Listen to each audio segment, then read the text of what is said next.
యేసుక్రీస్తు నామంలో పరిశుద్ధాత్మ ఆశీర్వాదమును పొందుకుంటున్న ప్రతి ఒక్కరికి హృదయపూర్వక వందనాలు తెలియచేస్తూ ఉన్నాను. ప్రతిరోజు పరిశుద్ధాత్మ ఆశీర్వాదాన్ని పొందుకుంటూ ఉండాలి. ఆశీర్వాదం అనేది మనకి కావాలి. లేచినది మొదలుకొని మరలా తిరిగి మనం పడుకునే వరకు ఆశీర్వాదము మనకు ఒక కవచముగా, ఒక రక్షణగా కాపాడుతూ ఉంటుంది. ఈరోజు పరిశుద్ధాత్మ దేవుడు మనకి ఇస్తూ ఉన్న వాగ్దానము యెషయా గ్రంథము 57 అధ్యాయము 1 వచనము. నీతిమంతులు నశించుట చూచి ఎవరునూ దానిని ఎవరు మనసు పెట్టదురు. భక్తులైన వారు తీసుకొని పోబడుచున్నారు. కీడు చూడకుండా నీతిమంతులు కొనిపోబడుచున్నారని ఎవరికీ తోచదు. నీతిమంతులు నశించుట చూసి ఎవరునూ దానిని మనసున పెట్టరంట. నిజమే. నీతిమంతుడు, ఈ మాట వింటే ఎంతో ఆనందం అనిపిస్తూ ఉంటుంది నాకు. నీతిమంతుడి ఆశ, ఆలోచన నిత్యము మనసు దేవుడితో ఉంటుంది కాబట్టి ఒక నీతి, యథార్థత, సత్యాన్ని కలిగిన వానిగా దేవుళ్ళో ఉంటూ ముందుకు సాగుతున్న వాడిని ఎవరు కూడా లక్ష్య పెట్టరు.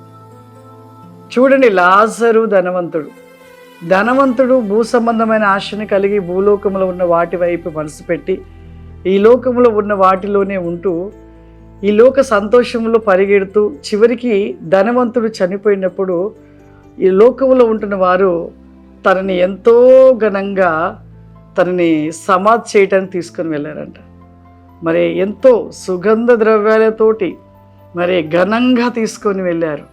అయ్యో, గొప్ప ధనవంతుడు చనిపోయాడని ఎంతోమంది జ్ఞాపకం చేసుకొని అందరూ తరలి వచ్చారు. అదే లాజరు చనిపోయినప్పుడు ఒక కురూపి, ఒక రోగిష్టి, అడుక్కు తినేవాడు. కానీ ఆ అడుక్కు తినేవాడిలో ఉన్నది ఏంటి? నీతి ఉంది, దేవునితో తన మనసు ఉన్నది, నిత్యము తన మనసు దేవుణ్ణి కలిగి ఉన్నాడు. కాబట్టి అతని భూ సంబంధమైన వారు లక్ష్య పెట్టరు. ఎందుకంటే లాజరు ఒక కురీపి అయినా, ఒక రోగిష్టి అయినా నీతిమంతుడు కాబట్టే తను చనిపోయినప్పుడు లాజరు అబ్రహాం రొమ్మున కూర్చొని ఉన్నాడు. ధనవంతుడు లోక సంబంధమైన ఘనతతో నిలిచి, లోక సంబంధమైన వాటితో నిలిచి ఉన్నాడు. లోకములో ఉన్న వాళ్ళతో మెప్పుతో చనిపోయిన సుగంధ ద్రవ్యాలతో తనని మరి పాతి పెట్టడానికి తీసుకెళ్లారు. తను చనిపోయి ఈ లోక ఘనతతో చనిపోయాడు. చివరికి నిత్య నరకంలో కాలుతూ ఉన్నాడు. నీతిమంతుడినంటే లక్ష్య పెట్టారు. నిశ్చయమే, నీతిమంతుని మీద మనసుగా చూడరు. కానీ ఇక్కడ ఈ లోకములో లేదు, కానీ పరలోకములో ఒక గొప్ప సంతోషమైన పట్టణానికి చేర్చబడుతూ ఉంటారు. లాజరు చూడండి, ఈ భూమి మీద ఏమీ లేదు, ఎవరూ లక్ష్య పెట్టలేదు, తన వైపుగా ఎవరూ చూడలేదు. అతను ఎలా అంటే ఒక కుక్క చనిపోతే తీసుకెళ్ళి అలా విసిరి వేసినట్లుగా లాజర్ను కూడా ఆ యొక్క అడుక్కు తినేవాడని తీసుకువెళ్ళి ఎక్కడో ఒక్కడ పడేశారు. కానీ అతని యొక్క నీతి అబ్రహాము రొమ్మున కూర్చొని ఉన్నాడు. అతని యొక్క నీతి, యథార్థత, భూమి మీద దేవునితో ఉండటమును బట్టి పరలోక రాజ్యంలో అబ్రహాము పక్కన కూర్చోవడం అంటే మామూలు విషయం కాదు. అబ్రహాము సింహాసనంపై కూర్చొని ఉన్నాడు, తన యొక్క రొమ్మును ఆనుకొని ఉన్నాడము. అది ఎంత గొప్ప అద్భుతమైన ఒక ఘనత. మరి ఆ ఘనత కోసం మనము నీతి, యథార్థత, సత్యాన్ని కలిగి ఉండుట ఎంతో మేలు, ఎంతో మంచిది కూడా ప్రియులారా. కాబట్టి మన జీవితంలో ఎప్పుడు కూడా ఈ భూ సంబంధమైన వాటిపైన మనసు పెట్టి నీతిని విడిచే వారిగా ఉండకూడదు. ప్రతి సమయం కూడా మన మనసు ఎలా ఉండాలంటే దేవునితో నిలిచి నీతి, యథార్థత, సత్యాన్ని కలిగిన వారు ధన్యులు. పరలోకములకు వారు చేర్చబడతారు. ఈ భూ సంబంధమైన వాటి వైపు వారు మనసు పెట్టరు. పరలోక వైపుగా ఉన్న వాటిని చూస్తూ వాటిపైన ఉంటుంది కాబట్టి నీతిని కలిగిన వారుగా ఉంటూ ఉంటారు.